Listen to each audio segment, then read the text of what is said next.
Hello friends, எல்லோரும் எப்படி இருக்கீங்க? வெல்கம் பேக் டு அவர் சேனலுங்க. இன்றைக்கி அரிசி அப்புறம் பேரிச்சம்பழத்தை வச்சு ஒரு சூப்பர் ஹெல்த்தியான லட்டு எப்படி செய்யலான்னு பார்க்கலாங்களாங்க. அதுக்கு தேவையான பொருட்கள்லாம் எடுத்து வச்சாச்சுங்க. சரி வாங்குங்க, எப்படி செய்யலான்னு பார்க்கலாம். ஒரு பேனில் புழுங்கல் அரிசி சேர்த்துக்கிறேங்க.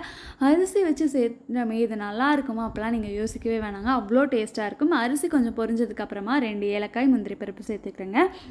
முந்திரி பருப்பு, பேரிச்சம்பழம், நாட்டு சர்க்கரை இந்த மாதிரி ஹெல்த்தியான விஷயம் தான் சேர்க்குறோங்க. ஸோ அது வந்து ஹெல்த்தியான ஒரு ஆப்ஷனுங்க, குழந்தைங்களுக்கு கொடுக்கலாம். அரிசி இந்த மாதிரி பொன்னிறமாக வந்ததுக்கப்புறம் அடுப்பு ஆஃப் பண்ணி ஆற வச்சு மிக்ஸி ஜாரில் சேர்த்துக்கோங்க. அதோட ஆல்ரெடி வறுத்து தோல் நீக்கின வேர்க்கடலையும் சேர்த்து நல்லா பவுடர் பண்ணி தனியாக எடுத்து வச்சுக்கோங்க. அதுக்கப்புறம் வந்து பேரிச்சம்பழத்தை வந்து காய்ச்சி ஆற வச்ச பால்லையோ இல்லை சுடு தண்ணியிலையோ அந்த பேரிச்சம்பழம் முழுகிற அளவுக்கு போட்டு கொஞ்சம் நேரம் ஊற வச்சு நாட்டு சர்க்கரையோடு சேர்த்து அரைச்சி எடுத்துக்கோங்க. அதையும் இதோடு சேர்த்துக்கோங்க.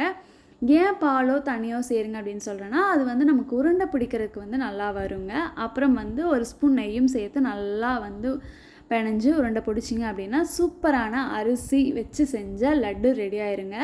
உங்கள் குழந்தைங்க வந்து பேரிச்சம்பழம்லாம் சாப்பிட மாட்டேங்கிறாங்க அப்படின்னா இந்த மாதிரி வந்து ட்ரை பண்ணி கொடுக்கலாம். நான் முன்னாடியே சொன்ன மாதிரி ரொம்ப ஹெல்த்தியான ஒரு விஷயம். குழந்தைங்களுக்கு வந்து நம்ம ஸ்நாக்காகவும் கொடுத்து விடலாம்.